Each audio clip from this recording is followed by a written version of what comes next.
Namaste, ladies and gentlemen. We have been discussing the various aspects of the how the development of continuous improvement has happened in the last almost 100 years. We have seen what is the earliest form of human intervention in terms of making the products to specification, and then later on how the QC became QA and QA became QM and so on and so forth. Another interesting aspect people wanted to know is what is Six Sigma and where it came from, and why are we talking about another tool as compared to what we have been talking about ISO 9000. So I thought the business leaders must have a clear perspective how the various aspects of this thought leadership has happened. So we saw the ISO 9000 as a quality management system which has become a compliance standard that when people can show evidence of they are following the systems and so on and so forth. But in terms of the defects level of their products, either during manufacturing or at the field, or it may be a service organization like a bank or insurance or stock exchange, etc. Their ability to produce a zero defect kind of products or service was a big challenge in the many complex organizations.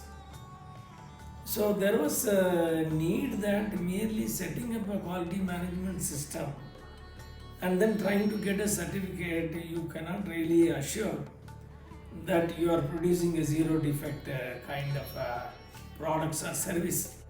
So in the late 50s or so, the Japanese companies have started bringing in very good quality products which are virtually zero defects. That means the customer never experiences any kind of defect while he's using the lifetime of the product. So this has given a kind of feeling that how do they make the products with zero defect. So countries like India or the other developing countries have never been able to produce products with the zero defect kind of a quality levels. So more the number of defects are there in the manufacture or in service, obviously there are a lot of resources are required and hence the cost goes up. And the cost is going up, your selling price goes up, and then you become less competitive. So it becomes very imperative that the organization must try to produce things at zero defect levels. So this concept of quality control to quality assurance, we have discussed that means merely doing inspection of the parts produced can only decide that something is okay or it is not okay. So that means if the part is not okay, you cannot make it good. For the simple reason, if the part is produced with the wrong quality, many times you cannot rectify it and then bring it back to the good quality. That means the organization will be losing the material. Similarly, if the product goes to the customer and then at the point of use, it has got certain defects, obviously the customer is going to be dissatisfied and then the loss of reputation of the company happens and hence the brand image starts getting eroded. So people were thinking that how can I ensure that my process is such that it doesn't produce any kind of a defective parts. So this led to the idea that if I can study the processes, instead of inspecting the product, I can get into the studying the process capability. Then I can increase the process capability such that the process will never produce a defective parts. So this concept came in after Japanese companies have started focusing on high level of process capability. So the idea of process capability came into existence is nothing but the process is designed in such a way it is highly capable. When you say one person is more capable than the other person, what we really mean is the person who is more capable will produce more quantity with less defects. That's what we say as the capable person. Similarly, when you say a process is capable, what essentially we are saying is the process ensures that it doesn't produce a defective parts. So this was a very interesting kind of a paradigm shift that people were more looking at the output of the process rather than looking into the process. So this idea came into existence, and then people wanted to know then how do I make a systematic study of my process? So that is where the concept of Six Sigma came, when Motorola started looking into a kind of a structured methodology by which the process study can be undertaken. But this is not just jumping in from Motorola from 1987 to 90. But this idea of studying the process capability is as old as 1935, maybe about more than 90 years or so. So that means almost in 1935 the concept of statistical techniques have come into existence, and then the earliest form of process capability definition came that time. And then subsequently Juran brought a systematic way of solving a problem, and then that has further refined and that became the Six Sigma. So what is Six Sigma? Just to give you just a quick flavor of it, and then we will deep dive into the subject in the future sessions. A Six Sigma is nothing but a measurement of the process capability. Now a process can be said to be capable when the variation of the parts are the least. That means lesser the variation, greater will be the capability of the parts to produce defective items. So with the result, if you can understand what is the process variation, and then you can get into the investigation of the root causes for the variation. And then one after the other root causes are found, then you can find a solution for eliminating the root cause. So over a period of time, a process which has got a higher level of variation will gradually reduce its variation, and some point in time it will become almost producing to the target specification. So this process of studying it is what is called Six Sigma approach.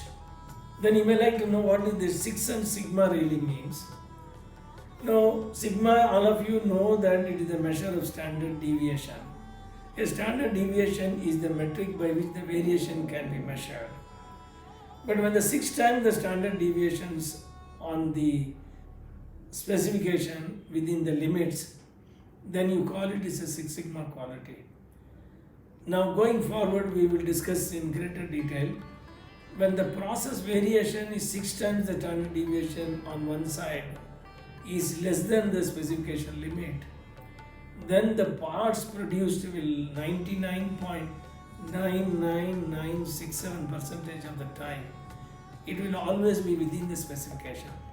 That means 3 parts out of 1 million only will become a defective part. That means the variation has been reduced so much, with the result the process will never generate a defective parts. That means the whole idea of Six Sigma is essentially do a process capability study, understand the variation in more detail, and deep dive into investigation of the root causes for the variation, and then gradually eliminate the root causes one after the other. With the result, the process variation will keep on coming down. At some point in time, the process will be capable of producing 99.99967% of the time. That is only 3 out of 1 million parts produced will become a defective part. So that is what is the philosophy of Six Sigma. And then you need a systematic way of doing this. And Motorola developed a methodology called DMAIC, DMAIC, define, measure, analyze, improve and control, which is nothing but a very structured way of investigating a process to figure out why the variations are coming. So this is a science which slowly started maturing, and then it is capable of helping to take one process at a time and then take one defect at a time, which is the largest occurring defect, and then try to investigate the root cause and eliminate them. So this methodology came from Motorola, which has given the shape to the subject of Six Sigma. and then later on it became a publicly domain available domain knowledge, and then everybody started applying them in their own way. So this approach of Six Sigma is called a point optimization. When you say point optimization, in an organization there may be hundreds of processes may be there, but Six Sigma is capable of taking one process at a time and then investigate one of the largest occurring defect and then try to eliminate it. That is why it is called a point optimization. And going forward, we will discuss what do you mean by a system optimization in the coming sessions.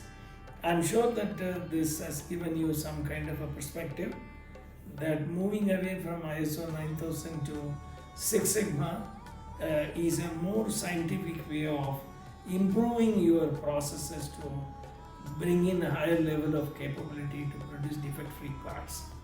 So that means ISO 9000 is a certification standard. Six Sigma is not a certification standard. It is a tool for improving the process capability. I am sure this has given you some perspective as a building block which we are discussing, and then later on we will see which tool can be used where and how it is to be used and so on and so forth. Thank you very much for your patient listening and look forward to see you in many more such sessions. God bless you. Take care.